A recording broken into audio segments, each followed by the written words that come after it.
Film की शुरुआत 17वीं सदी के इटली से होती है, जहां एक छोटी सी लड़की बेनेडेटा कार्लिनी को उसके माता पिता पेशिया नाम के शहर के एक कॉन्वेंट ननरी में नन बनने के लिए लेकर जा रहे होते हैं।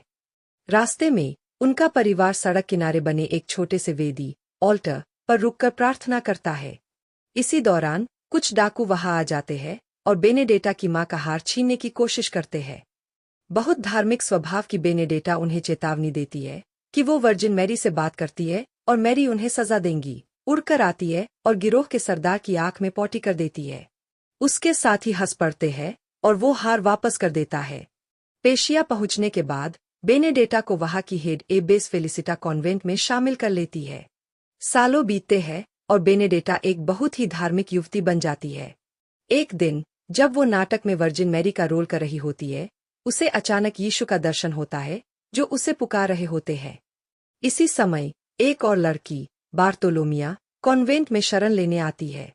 वो अपने हिंसक पिता से भागकर आई होती है। बेनेडेटा को उसे यहाँ की जिंदगी के हिसाब से ढालने में मदद करने को कहा जाता है।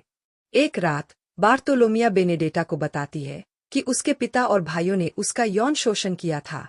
उसी रात वो बेनेडेटा को किस करती है। कुछ समय बाद बेनेडेटा को और भी गहरे विजन आने लगते हैं, जिनमें यीशु उसे कुछ आदमियों से बचाते हैं। इस विजन के बाद वो बीमार पड़ जाती है और फेलिसिटा बार्तोलोमिया को उसकी देखभाल करने को कहती है। धीरे धीरे ठीक होते हुए बेनेडेटा बार्तोलोमिया को पढ़ना लिखना सिखाने लगती है। एक रात उसे क्रॉस पर लटके यीशु का विजन आता है, जो उसे खुद और उन्हें कपड़े उतारकर उनके हाथ छूने को कहते हैं। अगले दिन सुबह बेनेडेटा के हाथ पैर में स्टिग्माटा घाव होते हैं, जैसे यीशु के थे। जांच शुरू होती है, लेकिन फेलिसिटा को शक होता है क्योंकि ये घाव उसकी नींद में आते हैं, न कि प्रार्थना करते समय, और उसके माथे पर कांटों के ताज के निशान भी नहीं होते। लेकिन फिर एक दिन वो बेहोश होकर गिर जाती है और गहरी मर्दाना आवाज में बोलने लगती है, खुद को यीशु बताते हुए। अब उसके माथे पर भी घाव होते हैं। सिस्टर क्रिस्टीना को जमीन पर कांच का टुकड़ा मिलता है, जिससे उसे शक होता है कि बेनेडेटा ने खुद को चोट पहुंचाई है। चर्च के अधिकारी राजनीतिक कारणों से बेनेडेटा के स्टिग्माटा को चमत्कार घोषित करने की सोचते हैं और उसे एबेस बना देते हैं, फेलिसिटा की जगह। क्रिस्टीना इसका विरोध करती है, लेकिन उसकी मां उसे चुप रहने को कहती है।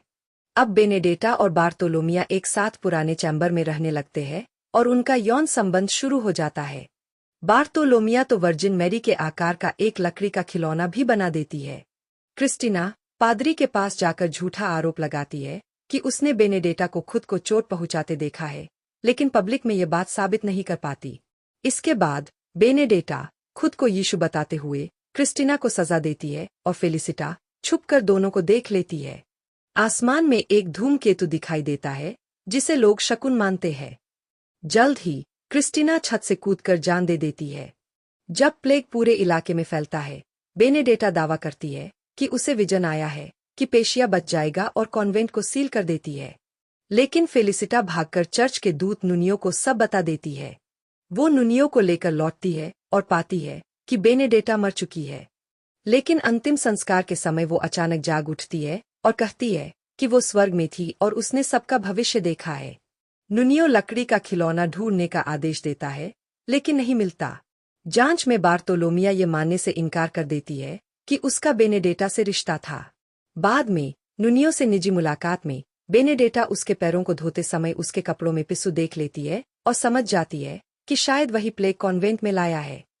नुनियो के आदमियों ने बार्तोलोमिया को पकड़कर बहुत तंग किया और आखिरकार उसने मान लिया कि वो और बेनेडेटा के बीच शारीरिक रिश्ते थे।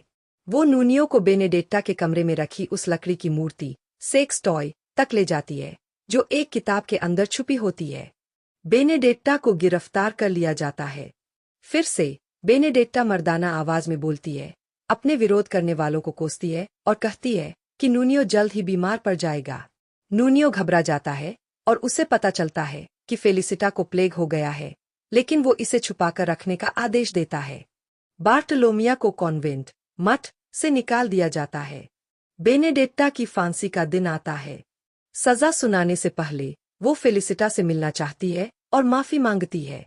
वो उसे यकीन दिलाती है कि क्रिस्टीना स्वर्ग में है। दुखी फेलिसिटा उससे पूछती है कि उसने अपने भविष्य के बारे में क्या देखा है।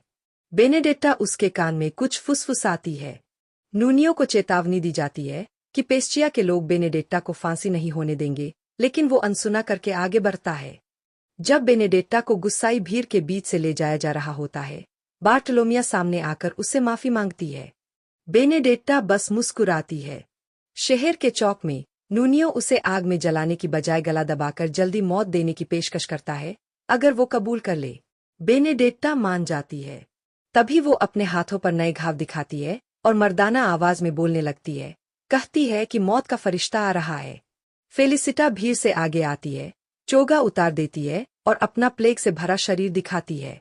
नूनियो के आदमी फांसी शुरू करते हैं, लेकिन भीड़ बगावत कर देती है और उन्हें भगा देती है। बार्टोलोमिया बेनेडेट्टा को खोल देती है, लेकिन उसके पैरों के पास खून से सना कांच का टुकड़ा पाती है, जिससे शक होता है कि घाव नकली थे। नूनियो भागने की कोशिश करता है, लेकिन लोग पकड़कर मार डालते हैं। बेनेडेट्टा आती है और कहती है कि वो उसके लिए प्रार्थना करेगी। नूनियो पूछता है कि वो स्वर्ग जाएगा या नर्क।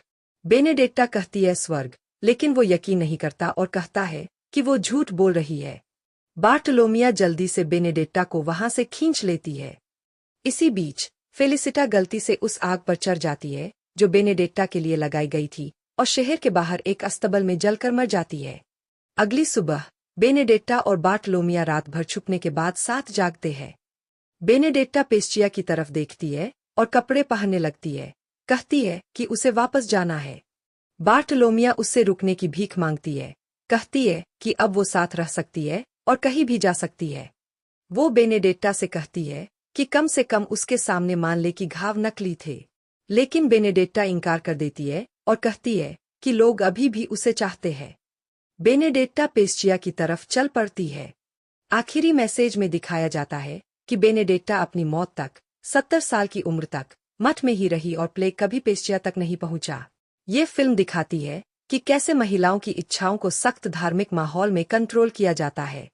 वर्जीनिया अफीरा, बेनेडेट्टा और डेफ्ने पैकिया, उसकी प्रेमिका, का अभिनय बेहद दमदार है। चार्लोट रैम्पलिंग ने गंभीर और सतर्क एब्बेस का रोल निभाया है।